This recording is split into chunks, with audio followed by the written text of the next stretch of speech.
Mas vamos falar da vingança, não é? A vingança que é a grande causa das obsessões. Obsessor e obsediado são adversários do passado que se lançam no caminho para acertar o passo. Vocês sabem que a gente não vive uma vez só. Nós vivemos muitas vidas, muitas existências, muitas encarnações. E se hoje a gente já não é bom, porque a gente não é bom, não é? Quando nós olhamos a fundo, nós vemos quantas imperfeições ainda carregamos. No passado, lá atrás, em outras vidas, nós éramos piores. E fizemos muita maldade. Crueldade até. Se vocês vissem as histórias que os espíritos contam para nós aí na hora da reunião mediúnica, não é? Porque quando vocês vão embora, nós vamos para a reunião mediúnica com aquela equipe que dá o passe aqui. E ali os espíritos se comunicam e eles falam o porquê. Estou com o fulano de tal porque ele me fez isso, isso, isso, isso. Então eles contam histórias que são verdadeiros dramas, romances até, viu? E às vezes são histórias tão tristes, de tanta crueldade, que, olha, se nós não estivéssemos preparados para isso, quase que a gente ia dar razão para ele. Fala assim, obsedia mesmo que ele merece. É óbvio que a gente não faz isso, não é? Até porque é da lei, não é? Que a gente não é porque somos bonzinhos, não. É porque, vejam que interessante, que esse trabalho é apaixonante, irmãos. O espírito, hoje, obsessor, ele já sofreu no passado. Então, quando chega um obsediado na casa espírita, a gente pode pensar assim, nossa, coitadinho! Ai, esses espíritos malvados, olha o que estão fazendo com ele. Só que não é nada disso, né, irmãos? Os espíritos é que são as vítimas. Ele, o obsediado, hoje é que é o algoz. Foi ele que prejudicou os outros. Entendem como nós temos que entender esta situação de vingança? Então, eles que já sofreram lá no passado, outras vezes, nós temos casos de mais de 1000 anos, viu? Sim. Porque não é na encarnação seguinte que as coisas acontecem. É preciso dar tempo ao tempo. Mas o débito, a falta, fica lá pendurada, em pendência. E a gente só resgata quando está preparado. O que adianta? Se eu fiz uma coisa muito cruel nessa vida, eu vou resgatar na outra ali? Eu não estou preparada? O que vai acontecer? Me suicido, enfim. Ou me comprometo mais ainda. Deus é sábio. Ele não erra. Ele deixa lá na gaveta o nosso débito. E nós vamos, encarnação após encarnação, nós vamos vivendo, vamos progredindo, vamos melhorando, não é? Por isso que a gente vem aqui tudo com cara de bonzinho. A gente é que sabe o que eles contam lá, né? Aí já parece impossível que aquela criatura, né, hoje é tão boa, que ela tenha feito isso. Mas fez. Então, só quando, às vezes até a criatura chega a pedir, olha, eu quero progredir, eu já aprendi muita coisa, mas tem aquele débito que está lá atrás e me incomoda, eu quero resgatar. Percebem como é que funciona a justiça divina? Aí sim, estabelece-se o plano e a criatura vai resgatar aquele débito que ficou lá atrás, agora preparada. Vocês não veem que às vezes tem, em termos de enfermidade, a gente vai, assim, com muita pena visitar um doente, de repente é o doente que nos conforta. Porque ele está preparado para aquilo, ele já se preparou para resgatar aquela situação. Então é assim que funciona a justiça divina. Porque Deus não quer que a gente fique, assim, sofra porque merecemos castigo. Não é assim. Nós temos que nos reeducar. E permitindo que o obsessor venha para a nossa companhia e a gente sofra um pouquinho, viu? A gente fez um tanto assim para ele. E hoje sofre só um pouquinho, uma perturbação, ou tem insônia, ou uma angústia que tem lá dentro, não é? Ou a depressão, que é um processo obsessivo também, né? Aquele sentimento de culpa que o depressivo traz, e ele não sabe do quê, porque a gente esquece, graças a Deus, a gente esquece o que fez. Então não sabe bem por quê, mas ele quer se punir, ele quer sofrer porque ele acha que ele merece, mas ele não sabe por quê. Então tudo isso são o nosso encontro com a lei divina. Nós somos os herdeiros de nós mesmos. E o que a gente faz aqui, a gente tem que reaprender ali. Não há outro caminho, não é?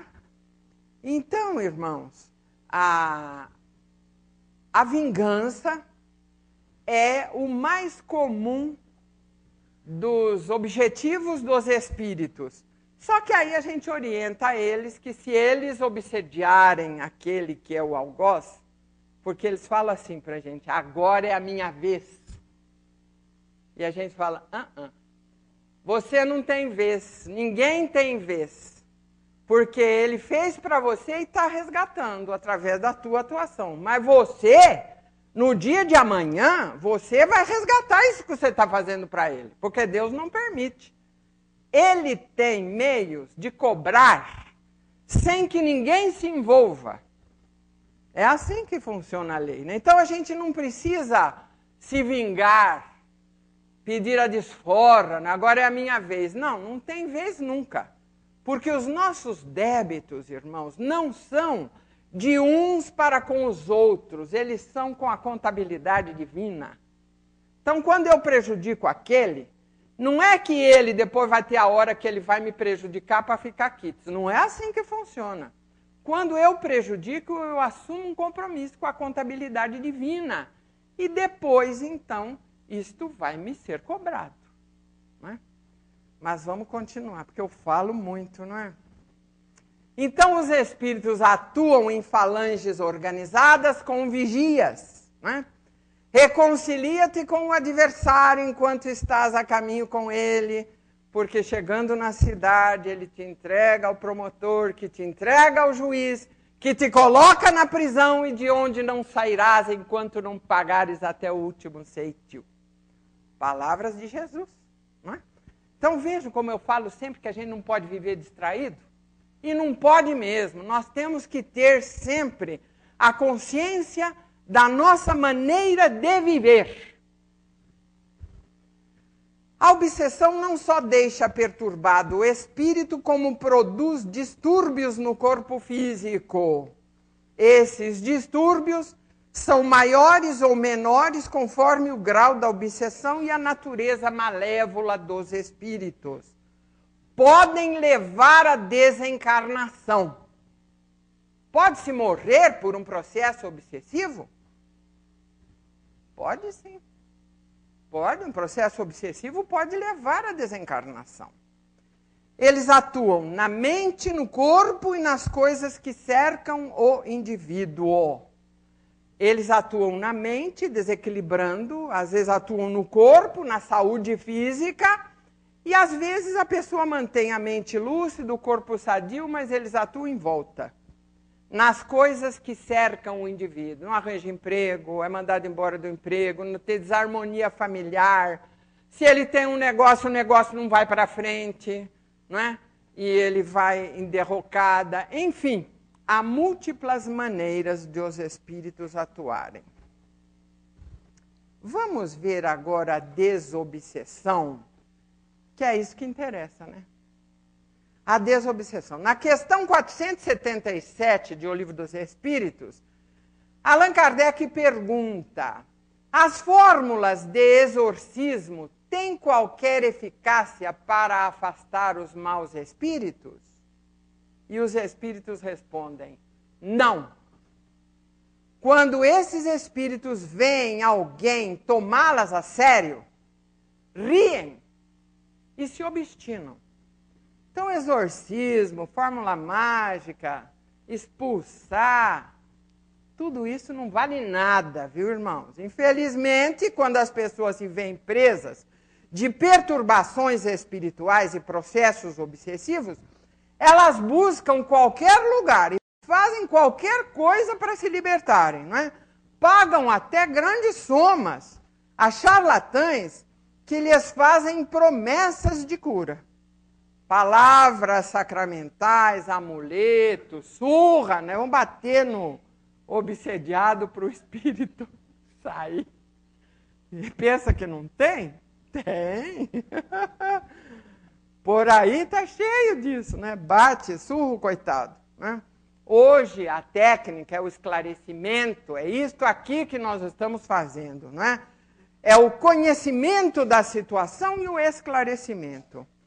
Então vamos ver agora, olha. Lembram da definição? Sendo a obsessão o domínio que alguns espíritos conseguem sobre certas pessoas com o objetivo de escravizá-las à sua vontade, Allan Kardec pergunta na questão 275. Não, é 475. Vejam que pergunta. Isso interessa a todos nós, hein? Ó. Pode uma pessoa, por si mesma, afastar os maus espíritos e libertar-se do seu domínio? Pode. E se a pessoa não conhece nada, não conhece o espiritismo, nem sabe que existem espíritos, né? Então ele faz essa questão. Pode uma pessoa por si mesma afastar os maus espíritos e libertar-se do seu domínio? A resposta extraordinária que os espíritos deram. Sempre se pode sacudir o jugo quando se tem uma vontade firme. Olha que extraordinário. Sempre se pode sacudir o jugo quando se tem uma vontade firme. Eis a questão, né? É a vontade firme. Não vamos esquecer desse detalhe. Pode sim. Se tem uma vontade firme, mas se tem uma vontade firme, a vontade, irmãos, é um atributo do Espírito. É o comando geral da nossa existência. Comando geral da nossa existência. Irmãos, independente de nós sermos ou estarmos obsediados, todos nós precisamos fortalecer a vontade. E como? Somos seres de vontade fraca. Esta parte, irmãos, é importantíssima. Eu sei que às vezes até vocês já estão cansados, mas é importantíssima esta parte. Somos seres de vontade fraca. Para a grande maioria, a vontade é dirigida e acionada para aquilo que é mais fácil, menos custoso, aquilo que nos agrada, que satisfaz os nossos interesses. Nós só temos vontade do que é bom e agradável, para aquilo que é útil e importante. Se não for agradável, para tudo isso a nossa vontade é fraca, fraca, fraca. Então a gente que faz? Deixa para amanhã o que se pode fazer hoje, não é? Não temos tempo. Escapamos de todos os lados quando a gente não gosta de fazer aquilo que precisa ser feito, não é? Acostumamos-nos sim a ter má vontade para tudo que dá mais trabalho ou que exija perseverança, esforço, abnegação, disciplina. Tudo isso a gente não gosta. Não é? Mas acontece que mesmo não gostando, há momentos na vida em que nós precisamos ter uma vontade firme. E daí? Não temos. Não temos. Por que não temos? Porque a vontade firme não cai do céu. nem se consegue de um minuto para o outro, não. Nem dá para comprar no comércio, né? Ela é fruto do exercício. Então, nós precisamos, ao longo do tempo, mesmo que não estamos obsediados, fortalecer a vontade com o exercício ali, ó, constante, todos os dias. Porque senão a gente fala assim, ó, a partir de agora eu vou ter vontade firme. Não vai, não vai. Porque essa é uma aquisição do espírito. Nós somos fracos, gostamos daquilo que é bom, daquilo que é agradável, daquilo que é do nosso interesse. Aquilo que não é do nosso interesse, não é bom, não é agradável, nós simplesmente descartamos. A gente fala, não tenho tempo, não deu tempo, não tive tempo de fazer isso aqui ainda, não é? Através da vontade, irmãos, nós temos que ter nas mãos as rédeas da própria vida. A vontade é o impacto determinante. É o botão que decide o movimento ou a inércia da máquina. Optar por fazer o que precisa ser feito a tempo e a hora. E é assim que a gente vive? A gente não deixa para amanhã aquilo que a gente não gosta, que não é agradável, a gente se justifica plenamente perante a própria consciência. Ah, não deu tempo. Ah, estou muito ocupado. Ih, eu estou numa fase, não é? E a gente vai largando as coisas para fazer. Principalmente aquilo que a gente não gosta. Quem não tem um armário aí para arrumar? Uma gaveta? Uma visita para fazer? Ah, não dá tempo. Imagina, sou tão ocupada. Uma torneira que pinga, precisa trocar lá o corinho. A mulher fala assim, você não vai arrumar a torneira? Segunda-feira eu arrumo, pode deixar. E assim vai, de uma semana para outra, não é? E frente à comida, né? Quem tem colesterol, glicemia, não é? Mas no domingo tem aquela feijoadinha tão gostosa, não é? Mas não pode comer, mas come só um pouquinho. Só um pouquinho não vai fazer mal, não é? E assim a gente vai, não é? Então a nossa vontade firme não existe. Existe para determinadas coisas, para outras não, não é? Então, irmãos, o motor da existência é a vontade. E a disciplina é filha da vontade. A vontade firme nos torna resistentes ao mal que ainda existe em nós. Agora, por que eu estou falando aqui da vontade firme, que nós temos que fortalecer a vontade, que nós somos seres de vontade fraca? Por que estou batendo nessa tecla? Por causa disso, ó. Os espíritos malfazejos obsediam os seres de vontade fraca. É por isso. Porque se o indivíduo é ali, ó, disciplinado, faz o que tem que ser feito, mesmo que não goste, é firme nas suas decisões, faz a tempo e a hora o que deve ser feito, espírito obsessor não se achega a esse. Porque vai falar aqui com ele e ele não vai ouvir. Ele não vai dar atenção. Ele não vai amolecer diante da conversinha, não é? Do obsessor. Ele é firme, é disciplinado, ele faz o que tem que ser feito a tempo e a hora. É para fazer, vamos fazer. Mas não gosto de fazer, não importa.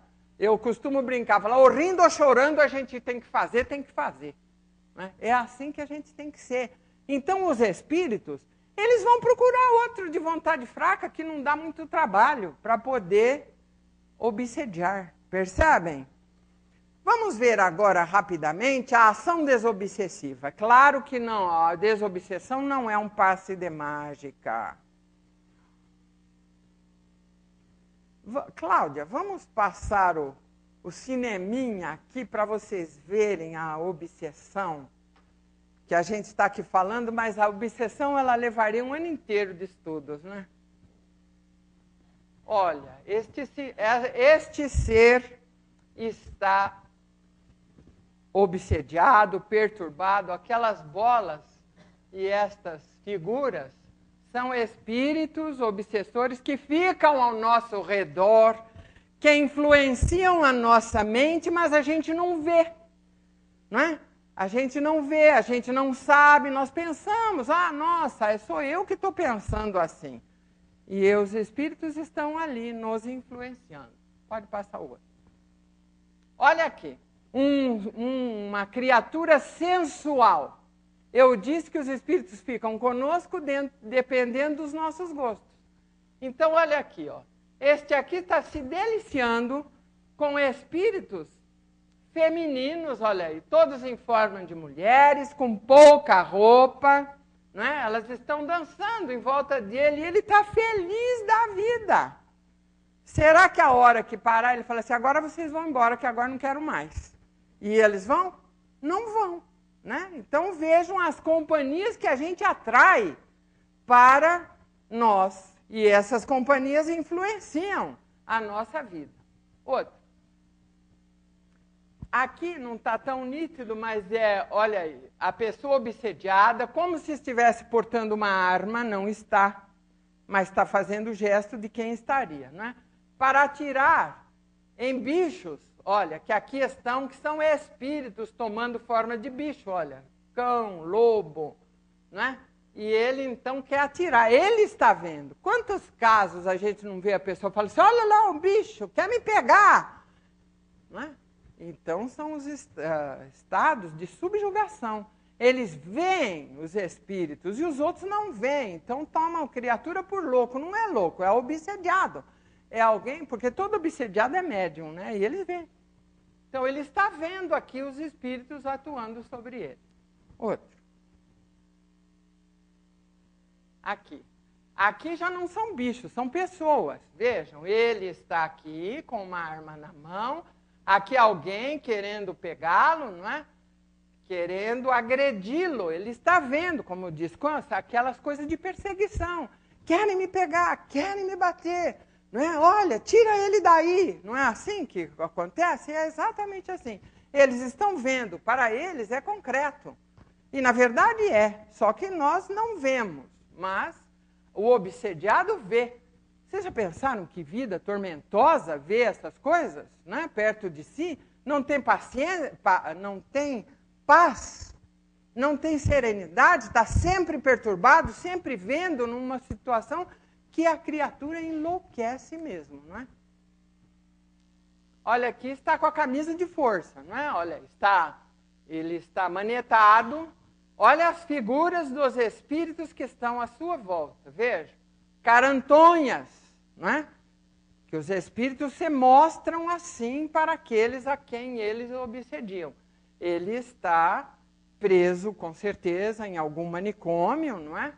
Porque não tem nada no cômodo, só ele que está ainda com as mãos presas, não é? Porque senão se agride. E numa situação de absoluta perda da paz. É uma coisa terrível, né? Isto aí é um obsediado. Novamente. Agora ele está sentado, vejam as formas, não é, que os espíritos tomam para amedrontá-lo, sim. Não é? E ele está apavorado, vejam lá, colhidinho no canto, não é? Achando que vão pegá-lo. Este é o quadro é exatamente este. Continua lá. Está deitado apenas um colchão, não pode ter móveis quando a criatura está neste estágio, não é? Olha, é como se fossem agredi-lo e ele está apavorado. Olha. Aqui, ele já está sendo socorrido. Estas bolas escuras são espíritos, não é? Prontos a se transformarem naquelas carantonhas, naquelas figuras horríveis que a gente viu nas outras figuras. Agora já há pessoas, olha aí, né? Deve ser uma casa espírita, onde há pessoas tentando auxiliá-lo. Veja que elas têm um halo, né? Uma aura brilhante. São pessoas do bem, encarnados, né? Para auxiliá-lo. Aqui ele já está melhorzinho, estão vendo? né? Ele já está com a vassoura na mão, mas ainda está perturbado, ainda vê as figuras à sua volta, lá, os espíritos, né? Mas já está melhorando. Olha aí, aqui também, sendo socorrido por pessoas, né, prontas a lhe aplicar o passe, auxiliá-lo, né? Ele ainda está envolto numa aura escura, mas a aura clara daqueles que são os companheiros que vão auxiliá-lo. E já está mais sereno, veja, já consegue ficar sentado. Olha aqui, também.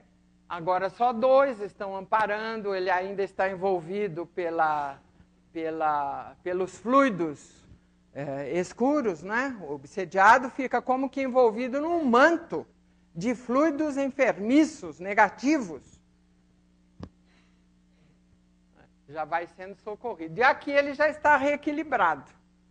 Vejam, já está com o livro na mão, né, do livro espírita, olha a aura dele, já diferente, né? Porque toda essa situação, por mais chocante que seja, ela tem, entre aspas, cura, né? Ela tem, sim, a possibilidade do refazimento, desde que a pessoa busque, se coloque, não é?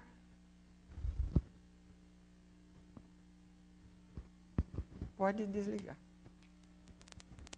Então, a ação desobsessiva, ela se reveste de várias atividades. A prece, o passe à água fluidificada, o esclarecimento ao obsediado, o apoio familiar, o trabalho assistencial, a sessão de desobsessão e, coroando tudo isso como parte mais importante, a reforma íntima. É essa que é a que vai valer, né? Não vou falar da prece, do passe, porque a hora já vai avançada e a gente já sabe os efeitos de tudo isso, que são imensamente benéficos, né? Só gostaria de dizer alguma coisa do apoio familiar, né? Se cada obsediado que viesse fazer o tratamento, a família viesse junto, o refazimento seria muito mais rápido, né? Infelizmente, não é assim que acontece. A família deixa o indivíduo aí na porta e vai embora e fala assim, que hora eu venho buscar? Quando deveria estar ali, junto, não é? Porque um processo obsessivo numa família diz respeito a todos, não apenas àquele que sofre, porque ninguém erra sozinho e ninguém está numa família por acaso. Sempre há o companheirismo nas ações inadequadas, sem dúvida nenhuma, não é? E a reforma íntima, que é o ponto essencial para todos nós, né? É a transformação moral, é a luz que se acende. É preciso destruir em si a causa da atração dos maus espíritos.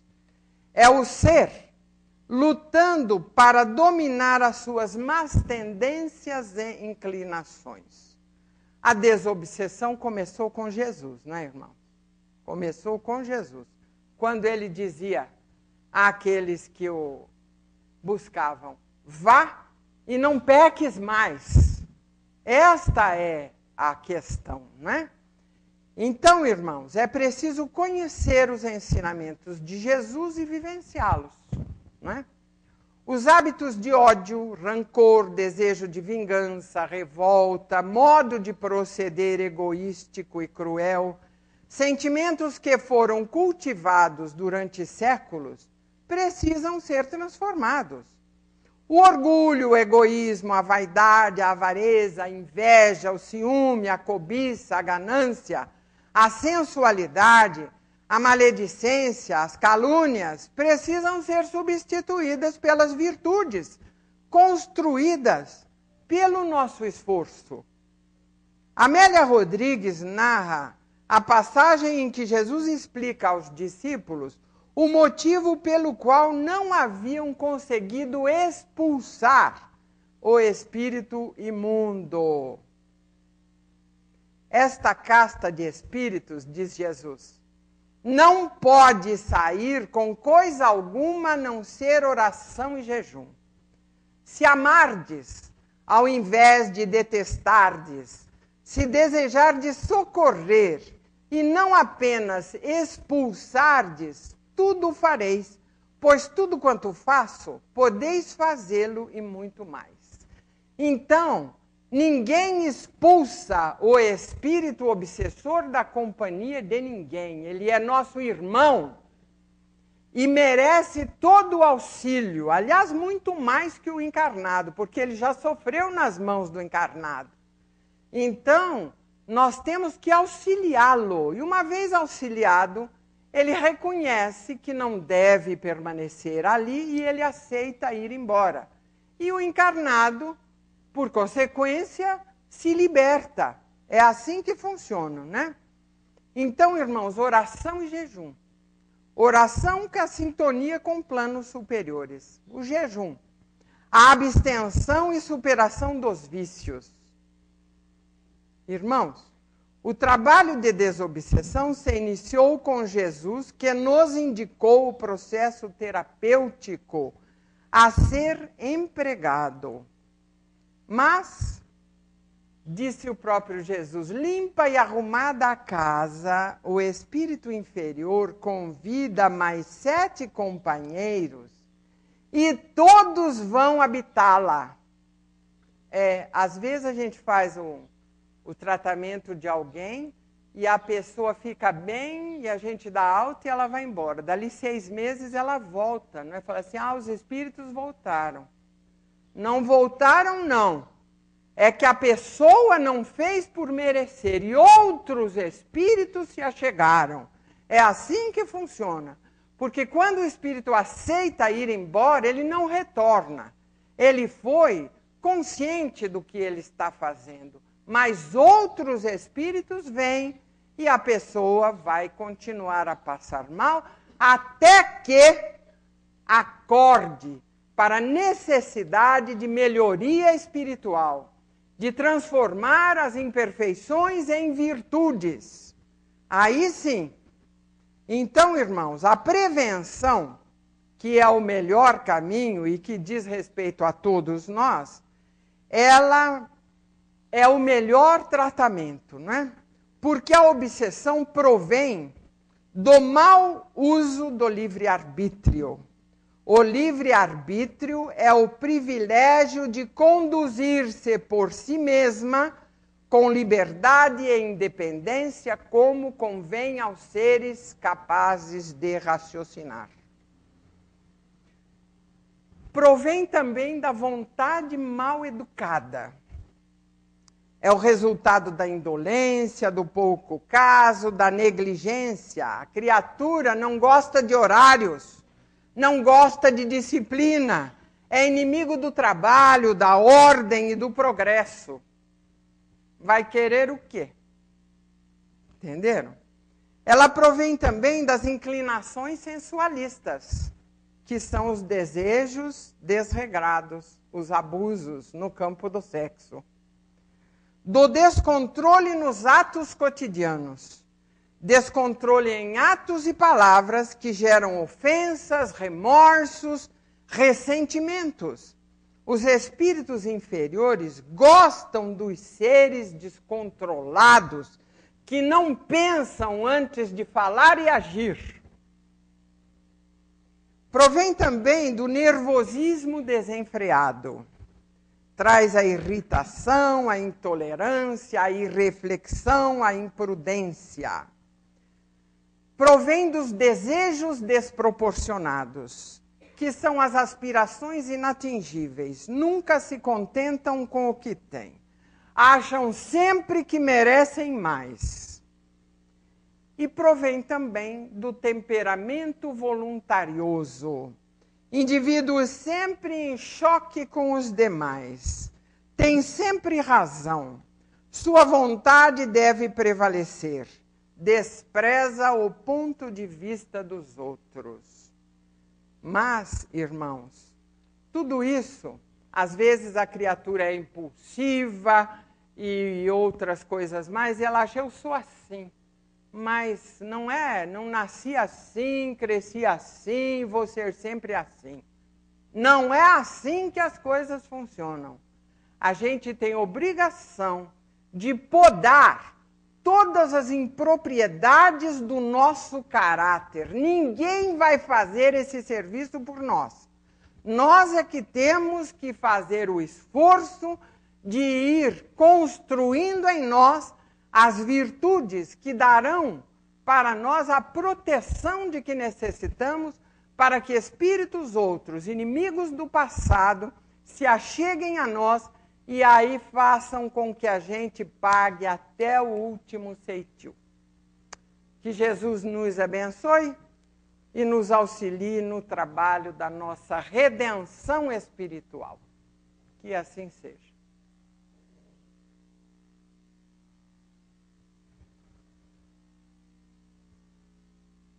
Amado Mestre Jesus, neste momento, elevamos o nosso pensamento a Ti para agradecer.